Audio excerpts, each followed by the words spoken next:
Et je vous parle aujourd'hui d'environnement de travail et de connexion. Ah, Spéciale dédicace à Mathilde Rivière de La Banane de Dijon qui m'a conduit sur ce super site qui est welcometothejungle.com. On va appeler Jungle à partir de maintenant parce que c'est long. Welcometothejungle.com. C'est un site qui parle d'emploi, qui promeut l'emploi et qui, wow, dès la page d'accueil, la Startup Nation vient et te met des petites carottes dans la gorge. Franchement, je me suis étranglé en découvrant le fabuleux royaume de la tech.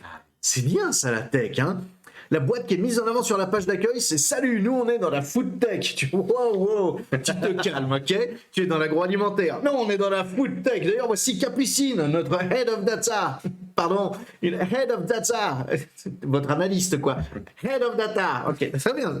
C'est une multinationale, peut-être, votre machin. Là. Non, on a une start-up à la pointe de la French food tech qui rapproche les producteurs. Ok, c'est bon, j'avais fini de lire. Hein. En plus, il y avait un encart en dessous qui disait que chez on est sérieux, point sérieuse sur le fait de ne pas se prendre au sérieux. J'étais là, mais ferme ta gueule avec ta parodie de toi-même. C'était vraiment sérieux, point sérieux sur le fait de ne pas te prendre au sérieux. Tu pompes pas une phrase de communicant longue comme le bras. Tu dis chez nous, on s'en bat les couilles, frère. Point les ovaires, meuf, et comme ça en inclusif. Merde. Bon.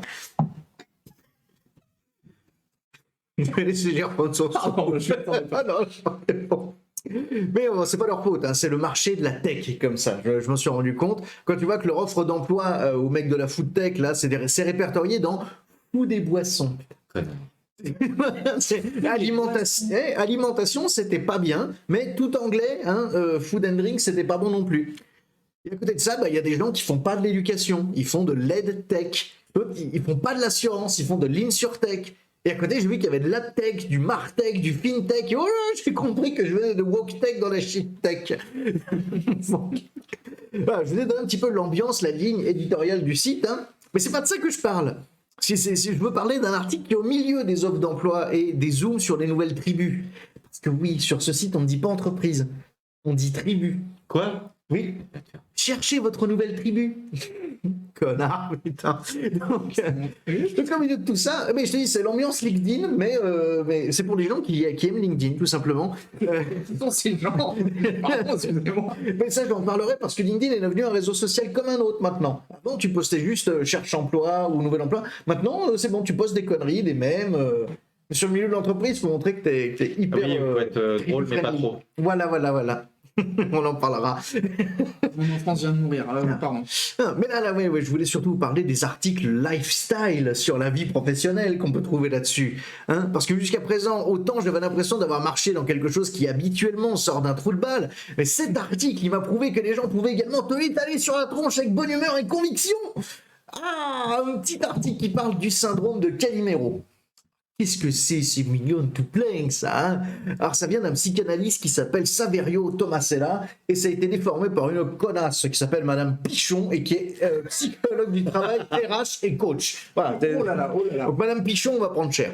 La légitimité de Saverio Tomasella, c'est qu'elle est relativement fine, puisqu'on le rappelle, pour être psychanalyste, il suffit d'avoir été psychanalysé pendant 9 ans.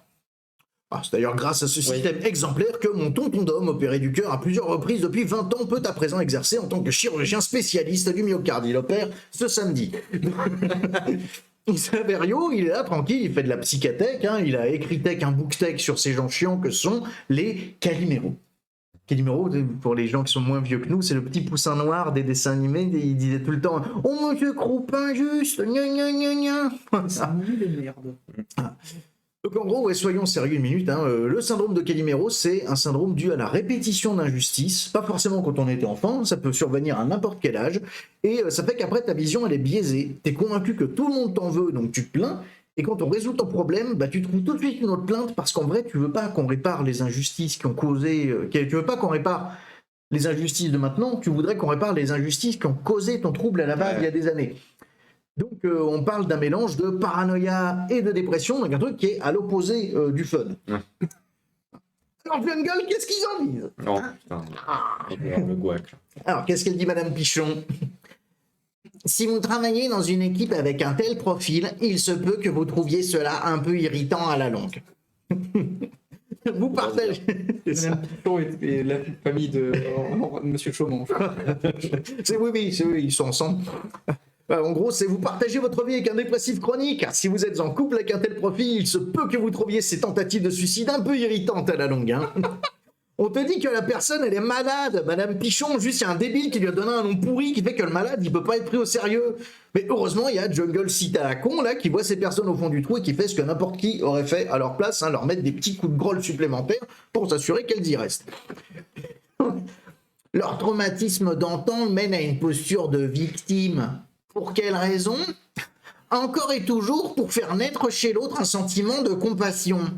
C'est vrai, quoi, ça va bien maintenant. Oui, on t'a pété ton poste au retour de ton congé mat, mais en vrai, tu nous fais un caca nerveux parce que la maîtresse t'a confisqué tes chocobéennes à la récré en CE2, alors ça suffit maintenant, hein. Et je l'avance qu'à moitié parce qu'il y a un lien dans l'article qui explique pourquoi il faut pas s'étonner de perdre son poste quand tu reviens de congé mat et comment tu es censé le prendre. Ah, elle est sympa, Madame Pichon. Elle s'arrête pas là, hein. Elle est en roue libre. La grille de lecture des Calimero ne les rendrait-il pas particulièrement sensibles aux signaux faibles et négatifs de leur environnement ? Qu'il s'agisse du café infect, what quand tu viens de mettre sur le même plan le goût du café, le licenciement pour cause de j'ai eu un enfant, hein ? C'est ça qu'il vient de faire, Madame Bichon. Il se concentre souvent inconsciemment sur les éléments qui renforcent en eux l'idée que la vie est injuste. Peut-être qu'ils peuvent se concentrer très très consciemment sur le fait d'être managé par un tyran sous-qualifié, non ? Et là, c'est pas un traumatisme d'antan, comme tu dis, parce que l'article, il situe toujours l'origine du problème dans l'enfance. Mais non, aussi douteux que ça soit Saverio Tomasella, là, il est dit que ça pouvait tout à fait être l'entreprise, l'origine du problème. Hein. Ça peut tout à fait être vous qui cassez les gens et qui après balancez du « c'est un gros Calimero, ça, hein !» Oh, mais regardez le lit tout gros news parce qu'il est au chômage. C'est trop gneugneux alors, hein, ou du bois rigolo. Hein. Surtout que Jungle le rappelle, le pire avec le Calimero, c'est quand même qu'il emmerde ses collègues. Hein. C'est un collègue chiant, le Calimero. Il oriente les interactions autour de son sentiment d'injustice, une manière détournée d'obtenir ce dont il a réellement besoin, de l'attention et de la reconnaissance. Oh, quel connard. Et quel besoin de gros faible. Le bougon, parce qu'il est plus parano-dépressif, hein. Il est juste bougon à la fin de l'article. Le bougon est fui par ses collègues qui ont parfois peur d'être contaminés par ses ondes négatives. Ben oui, parce qu'en plus, il amène des bad vibes, hein, tu te rends compte, il va déséquilibrer ton magnétisme avec ses revendications syndicales à la con. Et ce qui doit arriver arrive, hein. Il exaspère son patron avec ses doléances et au final, sa carrière stagne. Voilà. Une posture qui nuit à ses intérêts et qui confirme au Calimero sa vision pessimiste du monde. Oui, mais bien sûr qu'il est pessimiste. Il dit à son patron qu'il est en dépression paranothèque à cause du taf et le mec lui dit... Tu es fatigant, tu sais, hein. Va propager tes mauvaises eaux d'ailleurs vers les gens de gauche là-bas, s'il te plaît. Je passe sur le paragraphe intitulé « Non, la plainte de Calimero ne s'adresse pas à vous », qui dit clairement qu'il faut l'ignorer, parce qu'ensuite, quand même, on le valorise. Ah, le Calimero peut aisément jouer un rôle de lanceur d'alerte. Ah non, pas ce vocabulaire. Maintenant qu'on l'a bien décrédibilisé, t'es sûr ? Maintenant que c'est puni par la loi d'être lanceur d'alerte, t'es sûr ? Et chercher Yasmine Motargeni, c'est des barres. On parlerait dans un autre papier. Hein. Et cerise sur le gâteau, l'article culpabilise les gens qui se seraient reconnus dans la description. Nous pouvons tous être tentés un jour par la posture de victime. Changement de service, mise au chômage partiel forcé, retour de congé maternité où on se fait piquer son poste, la vie professionnelle peut sur bien des aspects nous contrarier. C'est contrarier. C'est quoi ce choix de mots? Pause là. Vous saviez que la psychologie c'était bouché comme secteur? Alors qu'avec le terrorisme et le Covid, on n'a jamais autant eu besoin de psychologues. Hein. Du coup, notre gouvernement, il est sympa. Ils vont tarifer les séances de psy à 22 € comme un médecin, sauf que les dépassements d'honoraires, ça sera interdit. Et comme la consultation, elle dure entre 30 et 60 minutes, je vais arriver. Comme la consultation, elle dure entre 30 et 60 minutes, bah, les psys qui ne sont pas Madame Pichon, ils râlent. Ils râlent parce que ça va pas faire beaucoup de thunes à la fin de la journée. 22 € de l'heure, c'est pas ouf. Voilà. Mais ça, c'est parce que ces gros caliméros de psychologues, ils sont pas compatibles avec la psytech. C'est tout. Ils n'ont pas encore compris qu'il fallait que ça aille vite. Hein. Sur les patients, ils viennent chercher quoi? De l'écoute. Encore des besoins de faibles. Hein. On s'en fout de ce qu'il veut. Le patient, on veut qu'il retourne bosser. C'est pourquoi nous allons remplacer dès à présent tous les noms de maladies par des petits surnoms à la fois très choupis, rigolos et tech-friendly. Comme Madame Pichon. La sociopathie, on appellera ça le syndrome de Cartman. Voilà, c'est simple. La dépression, ce sera le syndrome de la famille Adams. La déficience intellectuelle, le syndrome du Télétubby. Ah. La paranoïa, ça va être sympa, c'est le syndrome Dragon Ball Z. Ouais, parce qu'il y a un nouveau personnage, il faut commencer par lui casser la gueule, on verra ça devient un pote après.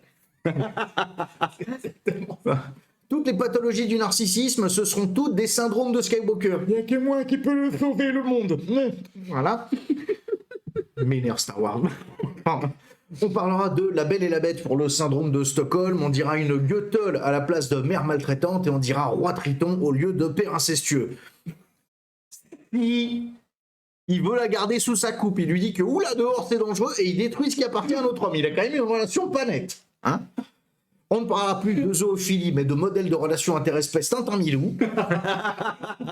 On ne parlera plus de codépendance, mais de modèle de relation Tintin-Haddock. On ne parlera plus de gérontophilie, mais de modèle de relation Tintin-Castafiore. On ne parlera plus d'emprise gourouiforme, mais de modèle de relation Tournesol-Tintin. Puis merde, on ne parle plus de malade mental, on dira simplement... Voilà. Merci pour tout le diagnostic. Ah.